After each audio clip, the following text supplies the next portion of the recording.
Welcome back to Vantage Point with me, Mahina Bongza. I'm in conversation with Dr. Dayan Jayatilleka. Doctor, we were speaking about how it's important for Sri Lanka to think about its foreign structure, its political structure, its policies. Doctor, who do you think in the government is more capable of doing this? Any personalities who feel have the role of restructuring Sri Lanka's foreign policy, thinking more about the foreign relations of Sri Lanka ahead of this important year that's coming up, 2014. We have March and then we have May as well.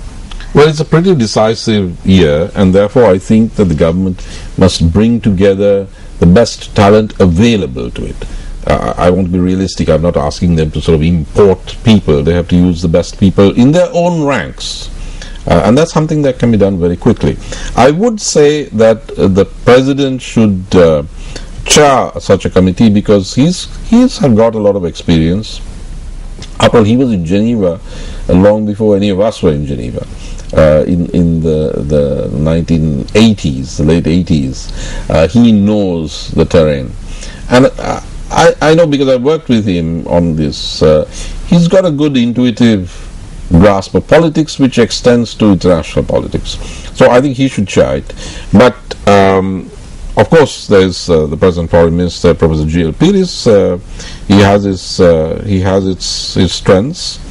But I do think that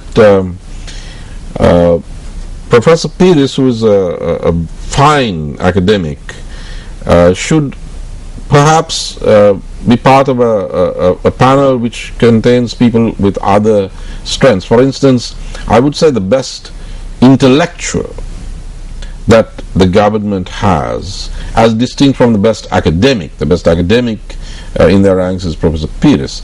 But the most recognized intellectual would be Dr. Sarath Amanugama.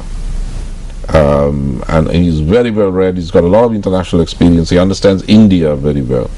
I would say that we cannot afford not to have Dr. Sarath Amanugama in a major role in handling what is now a foreign policy emergency. Let's face it, I want to say this as it is.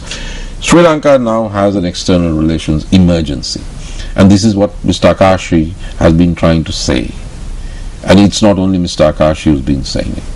So, to deal with an emergency, you cannot just have the existing players and the existing structures, because if they were good enough, Mahina, logically, we wouldn't be in this mess, would they? But then another important role in this entire process is obviously the advisor on foreign affairs to the president. That is also a very important role. Yes, indeed. I believe it's more important than the foreign minister's role per se. This is probably the truth. So, in official terms, if you leave out the visible but unofficial players in foreign policy making and external relations, in official terms there are just two people. One is the Minister of External Affairs, Professor Pires, and the other is the Presidential Advisor on International Affairs, Mr. Sajin Vas Gunawardena. Now, I have experience with an earlier presidential advisor on international affairs when I worked closely with President Premadasa, and that designation was occupied by Mr. Bradman Weerakorn. Now it is true that during the CFA and Prime Minister Vikramasinghe's time, Mr. Weerakorn blotted his copybook with this electronics, so this radio broadcast material to the Tigers and so on and so forth. But under the Premadasa presidency, Mr. Weerakorn was what we had known him as, a very distinguished and civilized public official. Now what did he do? I mean, he did many things, but what I saw him do in this role was Bradman Weerakorn had a constant personal, by personal I don't mean private, I mean constant interaction, a dialogue with the entirety of the diplomatic community in Colombo, with the ambassadors. So what they fed their capitals from here was also moderated to some degree by the excellence of the briefing, the counter view that was given by Bradman Weerakorn. he also had that dialogue with the international donor agencies and the humanitarian agencies like the ICRC. The ICRC came into Sri Lanka for the first time in 89 or 90 under President Premadasa.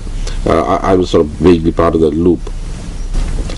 Mr. Weerakon, as Presidential Advisor on International Affairs, also had a dialogue, believe it or not, with Amnesty International, with International Alert. So, he didn't shun them, nor did President Premadasa, saying, look, these guys are NGOs and we don't talk to them. That was the official job of the Presidential Advisor on International Relations. He was operating at a time when Sri Lanka had a huge human rights problem due to the crackdown on the JVP, and the number of disappeared far exceeded those disappeared during the closing stages of this war. But he had the dialogue and did it successfully. He also did something else. Every Saturday, he had a meeting in his room in the Presidential Secretariat, where he brought together a number of people obviously approved by the President at the time to have a track B perspective on Sri Lanka's external and some strategic aspects. So, this was Major General Dennis Pereira, the distinguished former Army commander, former IGP trained by the British and the Israelis, a very brilliant man, Mr. Cyril Herat, they were both retired at the time, Mr. Charita Ratwate, Commissioner of Rehabilitation, who was, I believe, based in Wabunia, Mr. Susan Srivardan, who was very close to the President. He was the Secretary of the Ministry of Housing and Janasavya, and for some reason myself. So Mr. Weerakon had these Saturday morning sessions. He used to synthesize our points of view and give it to the President the next day on Monday. So therefore, apart from interfacing with the international community in Colombo, he also had a structured access to good alternative perspectives and creative options which were not coming out of the Foreign Ministry and the Foreign Ministry bureaucracy. Now we need something of that sort, and of course we need a person like Badman Weerakon who can do the job, and there are still people in Sri Lanka. There are distinguished civil servants like Mr. Dharmasiri Pires, who was Madam Baronaka's secretary. There's Mr. K.H.J. Vijayadasa. There's Mr. Nihal Rodrigo, distinguished former ambassador. And there are people of credibility. Mr. Milinda Moragoda, he's very smart in international affairs. We may not always agree. I find him a little too pro-Western sometimes, which he tries to offset by this religiosity. But he's very smart. He can be a very good presidential advisor on international affairs. These are people we need an A team because the state is in, and therefore the country is in serious trouble internationally. Now, Doctor, next year is important, we said, because of March, but May too is going to be of importance because our closest neighbor, our big brother, is going to the polls. We have India deciding in May with its elections, and we have Narendra Modi from the BJP, the Bharatiya Janata Party, and we have Rahul Gandhi from the Congress. However, although there has been the Congress that has, been in power, it has won a lot of hearts, we see a shift here. We see the BJP now. It has a big party, but it has a problem in obtaining that single majority that is needed to obtain rule. However, we saw some key elections that were held recently, the assembly elections, and we saw the BJP having victories in Chandigarh, we saw the BJP having a victory in the Madhya Pradesh, in Rajasthan, and also in New Delhi, the national capital, and which was a Congress stronghold. How do you see this shift in BJP politics, and how do you think that's going to affect Sri Lanka? Well, it's going to affect Sri Lanka very seriously because Mr. Modi or whoever is heading up the coalition is going to lean very heavily on Tamil Nadu for support. And it would be fine if Tamil Nadu were rational concerning Sri Lanka, if it were reasonable. But Tamil Nadu is now virtually hysterical with regard to Sri Lanka. And the hysterical Tamil Nadu is on the rise in Indian politics. It will have an unprecedentedly high degree of influence in a BJP-led coalition government. That is going to have a very serious impact on Sri Lanka.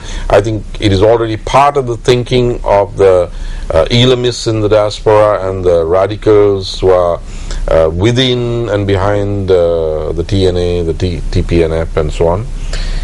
It's going to be a serious problem. I think that Colombo should not have this delusion that Narendra Modi is on the march and everything will be well for Sri Lanka, because the BJP is not hooked on the 13th Amendment.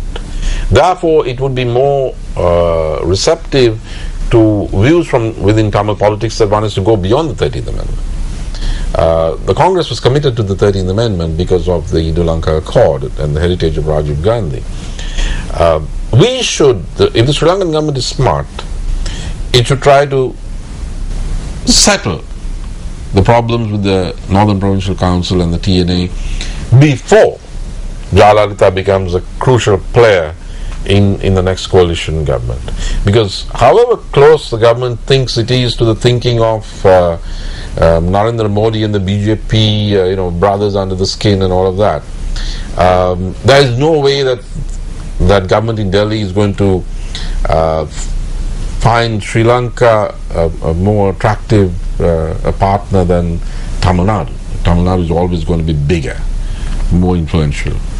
So we should settle our equation with the Northern Provincial Council before we have to go down a road, we are pushed down a road where the price we will have to pay at the end of it may be much higher than the full implementation of the 13th Amendment. It happened to us in 1987. It can happen again.